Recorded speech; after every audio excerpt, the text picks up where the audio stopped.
I'm Lorna Montgomery and I'm the coordinator for the Bath Repair Cafe. So we're sharing and repairing resources to reduce carbon emissions. The reason I wanted to set up a repair cafe was because once again my kettle broke down and I was fed up with having to just been told, oh, it's 2 years old, it's time to buy a new one. When my father mended everything, so I knew that things could be mended. And a friend told me if he'd had a particular tool, he could have mended it. So basically, I thought, right, I want in a room people who can repair and possibly people learning to repair at the same time. And then I discovered that there was an international organisation called Repair Cafe, where we can sort of buy into the logo and things and get the resources, the templates. So we are one of 1,583 repair cafes across the world. There's a number of reasons that this is, at the moment, it's an amazingly successful project because people love the idea, people hate waste, number one.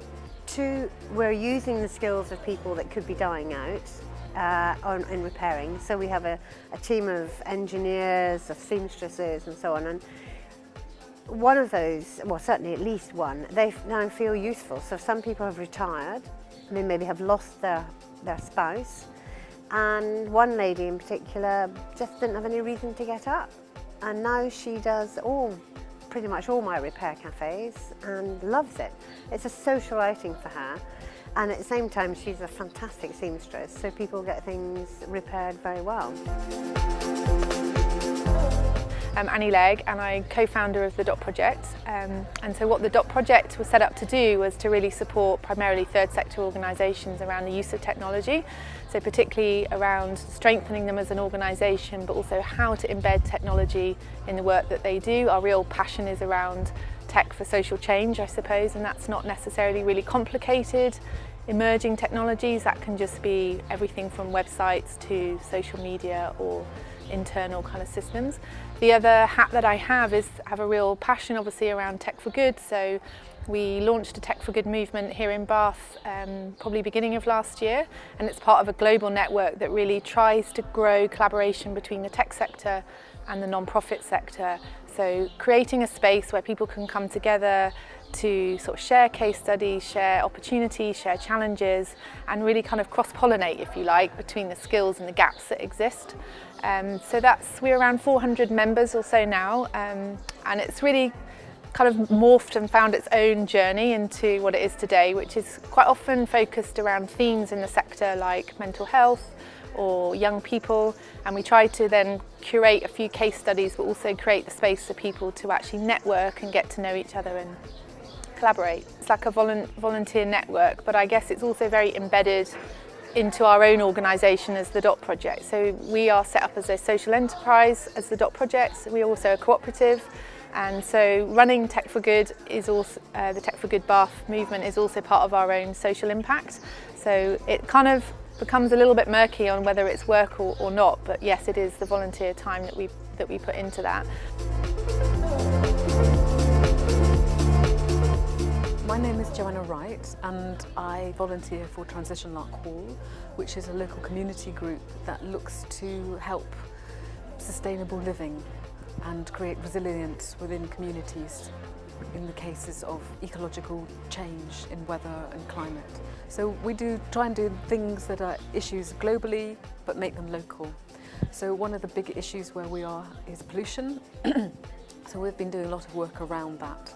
And one, just trying to raise people's awareness more than anything that there is a problem, and if people then are aware of that problem, then hopefully they will then allow the political classes to realise that they're not happy with that problem and it has to be solved in some kind of a way.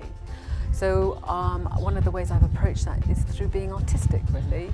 So I've recently collected about 4,000 toy cars and I've laid them out in a shop window with the text, "We live within the sky, not beneath it," so that people look at it and have to think about what that words mean, and also just see the sheer volume of cars, which makes them think about all kinds of things. One, they're excited. Two, then they're upset. And then there's a little bit of information about transport in Bath and young people and how they move around. It was only going to be up for 2 weeks. It was so successful that they want to keep it up for 3 months until they have somebody else come into that place. And he says to me, every day people stop him, ask him about it, sit there, photograph it, talk about it, it's put up on Facebook. So by creating a different way of having a narrative about a problem, what I'm trying to do is create a conversation locally, and hopefully then that gets taken globally.